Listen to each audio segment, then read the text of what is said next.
Selamat datang di materi pembelajaran mata kuliah pengantar Oceanografi Fakultas Perikanan dan Ilmu Kelautan Universitas Brawijaya. Materi kali ini akan membahas tentang chemical composition of seawater atau komposisi kimia air laut. Kita mulai dari introduction atau perkenalan. Jadi unsur kimiawi yang ada di lingkungan laut itu sangat kompleks dan sangat mempengaruhi seluruh proses yang ada di laut. Oleh karena itu sangat penting untuk kita bisa memahami proses-proses yang terjadi di laut secara kimiawi, mulai dari komposisi kimia senyawa yang ada di laut. Secara kimiawi, proses yang terjadi di laut merupakan proses interaksi antara atmosfer, kemudian organisme, dan juga sedimen di dasar laut. Untuk memahami komposisi kimia di laut, kita perlu tahu elemen yang ada di laut. Untuk memudahkan, elemen yang ada di laut itu dapat dibagi menjadi 3 kategori, yaitu elemen mayor, elemen minor, dan ada elemen trace. Kemudian di masing-masing elemen mayor ini berasosiasi dengan atau bisa juga disebut sebagai konservatif elemen, sedangkan elemen minor dan juga trace itu bisa berasosiasi dengan non-konservatif elemen. Dari manakah sumber elemen yang ada di laut? Elemen dapat berasal dari proses atmosferik maupun masukan dari sungai yang membawa produk-produk atau senyawa-senyawa kimia masuk ke laut. Selain itu, sumber elemen yang ada di laut dapat berasal dari internal laut sendiri. Interaksi antara air laut dengan dasar laut dalam bentuk patahan gunung berapi bawah laut yang terjadi yang bisa menyumbangkan senyawa kimia ke laut. Mayor elemen itu adalah elemen yang memiliki konsentrasi paling tidak atau lebih besar dari 1%. Dan konsentrasi dari mayor elemen ini sangat menentukan salinitas dari air laut. Mayor elemen disebut juga sebagai konservatif elemen. Hal ini terjadi karena konservatif elemen bersifat konstan atau tetap proporsinya meskipun karakteristik salinitas di laut berubah. Dan konservatif elemen ini tidak banyak dipengaruhi oleh proses kimia maupun proses biologi yang ada di laut. Dan hampir sebagian mayor elemen yang ada di laut itu merupakan konservatif elemen, kecuali unsur bikarbonat. Berikut adalah 6 mayor elemen yang ada di laut yang menyusun komposisi terbesar dari salinitas, yaitu ion klorida, ion sodium, ion sulfat, ion magnesium, ion kalsium, dan ion potasium. Keenam mayor elemen ini memiliki persentase berat lebih dari 1%, dengan persentase tertinggi adalah klorida 55%. Jika digabungkan semuanya berkontribusi hampir 99% terhadap kadar salinitas yang ada di laut. Selanjutnya adalah minor elemen. Berbeda dengan mayor elemen, minor elemen ini memiliki jumlah jenis yang banyak, namun persentase konsentrasi sangat sedikit atau kurang dari 1%. Meskipun demikian, minor elemen memiliki kontribusi yang sangat penting dalam berbagai proses kimia yang terjadi di laut. Nah, minor elemen ini berasosiasi atau identik dengan karakteristik dari non-konservatif elemen, yaitu elemen yang memiliki proporsi yang selalu berubah. Hal ini terjadi karena minor elemen sangat mudah bereaksi, sehingga mengakibatkan konsentrasinya selalu berubah. Sebagian besar zat yang ada di laut itu bersifat non-konservatif.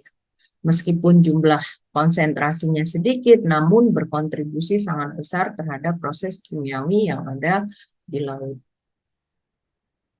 Berikutnya adalah trace elemen, yaitu elemen yang hadir sebagian besar dalam bentuk kompleks, senyawa-senyawa kompleks, dan hadir dalam konsentrasi yang sangat rendah, kurang dari 1 ppm atau part per million atau miligram per kilogram. Dan umumnya trace elemen tidak banyak berkontribusi terhadap perubahan salinitas di laut. Berikut dijelaskan manfaat dari minor elemen. Jadi meskipun minor elemen memiliki konsentrasi yang sangat kecil, namun memiliki manfaat yang besar dalam proses kimiawi yang ada di laut. Sebagai contoh, banyak jenis minor elemen ini adalah nutrien dan diperlukan untuk kelangsungan hidup makhluk hidup, seperti contoh unsur fosfor, fosfat, nitrogen, besi, dan juga tembaga. Beberapa minor elemen itu bersifat toksik, seperti tembaga dan juga merkuri. Kemudian beberapa minor elemen itu sangat berperan dalam reaksi redoks. Kemudian beberapa minor elemen itu bisa membentuk hasil tambang, seperti contoh dalam bentuk kumpulan senyawa yang hadir di dasar laut dalam bentuk manganese nodules.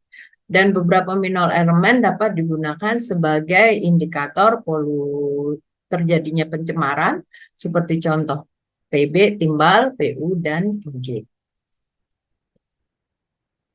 Gambar ini menjelaskan tentang komposisi elemen dalam salinitas. Kita ambil contoh, jika pada suatu air laut dengan salinitas 35 per mil, komposisinya adalah dalam 35 per mil air salinitas air laut itu akan terkandung 96,5% air atau 965 gram. Dan sisanya 3,5%-nya itu tersusun atas komposisi kimia, senyawa kimia.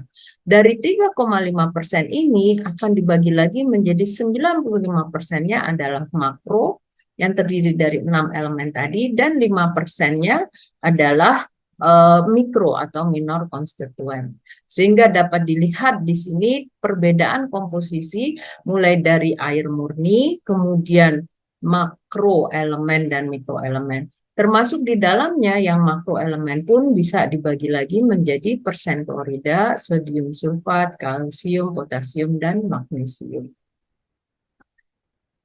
Selanjutnya kita akan membahas terkait dengan resident time atau umur. Jadi resident time didefinisikan sebagai waktu rata-rata suatu elemen ada di laut. Jadi berapa lama sebuah elemen itu ada di laut sebelum dia hilang atau berpindah. Dan setiap elemen itu memiliki resident time-nya masing-masing. Dan ini tergantung kepada seberapa reaktif elemen tersebut di laut. Beberapa jenis elemen memiliki resident time yang panjang, seperti contohnya sodium, magnesium, natrium, dan klorida. Namun beberapa memiliki resident time yang pendek, seperti besi dan aluminium. Dan di sini sebaran dari resident time setiap elemen.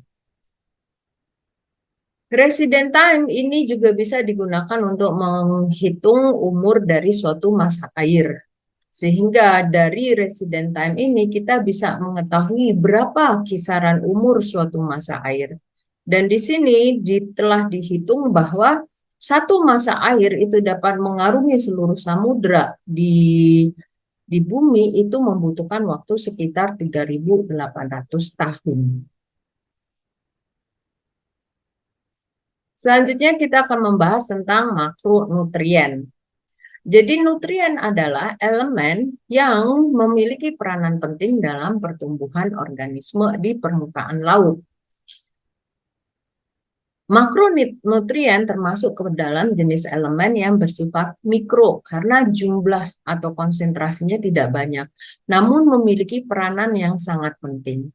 Sehingga kekurangan makronutrien itu dapat mempengaruhi pertumbuhan makhluk hidup, terutama jenis fitoplankton. Makronutrien hadir dalam berbagai bentuk dan juga konsentrasi.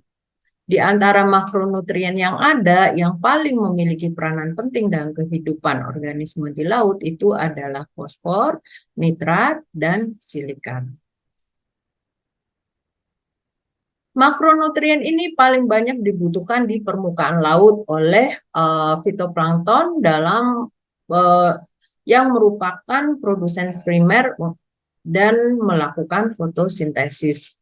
Dan karena sebagian besar fitoplankton hidup di permukaan laut dan kebutuhan nutrien di permukaan laut sangat tinggi, konsentrasi nutrien di permukaan laut bisa menjadi sangat-sangat rendah, dan jika kekurangan nutrien di permukaan laut, maka faktor ini dapat mempengaruhi atau menghambat, membatasi pertumbuhan dari organisme.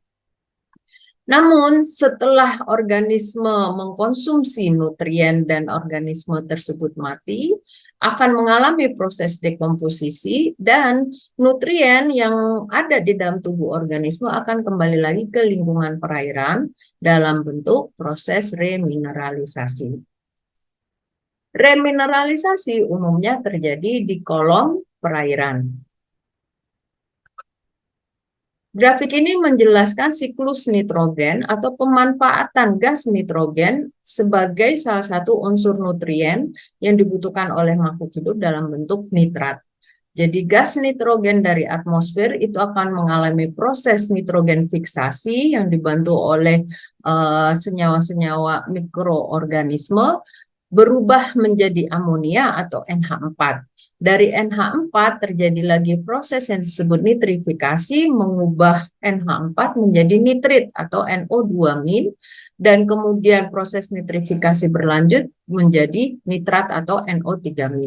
Nitrat ini yang kemudian menjadi nutrien dan dikonsumsi oleh makhluk hidup, masuk ke dalam rantai makanan hingga makhluk hidup mati.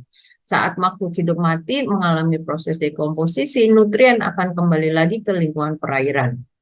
Selain itu ada istilah denitrifikasi di mana nitrat ini tidak dimanfaatkan oleh organisme, namun langsung bisa kembali ke udara menjadi nitrogen.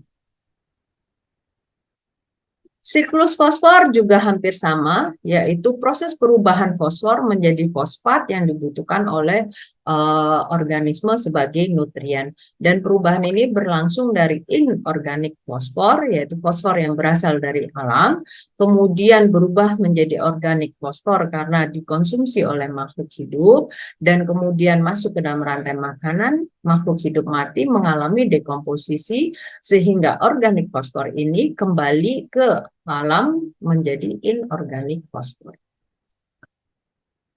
Grafik berikut menjelaskan distribusi vertikal 3 nutrien, yaitu silikat, nitrat, fosfat, dan juga yang terakhir adalah oksigen. Berdasarkan grafik ini, kita bisa mengetahui bahwa secara umum ketiga unsur nutrien memiliki distribusi vertikal yang hampir sama dan berbanding terbalik dengan distribusi vertikal oksigen. Nutrien hampir semua mengalami konsentrasi yang minim di permukaan laut karena terbatasnya masukan nutrien dan tingginya konsumsi oleh fitoplankton. Namun, terjadi peningkatan maksimum nutrien di kolom perairan berada pada kisaran kedalaman 500 sampai 1000 meter. Hal ini terjadi karena nutrien mengalami proses remineralisasi dan kembali ke lingkungan. Kemudian ke laut dalam terjadi penurunan nutrien, namun tidak sampai seminimum yang ada di permukaan. Berbeda dengan oksigen, konsentrasi oksigen maksimum terjadi di permukaan laut, kemudian minimum di kolom perairan, dan terjadi peningkatan di laut dalam. Demikian pemaparan materi untuk kali ini terkait dengan komposisi kimia air laut. Mudah-mudahan memberikan manfaat. Terima kasih.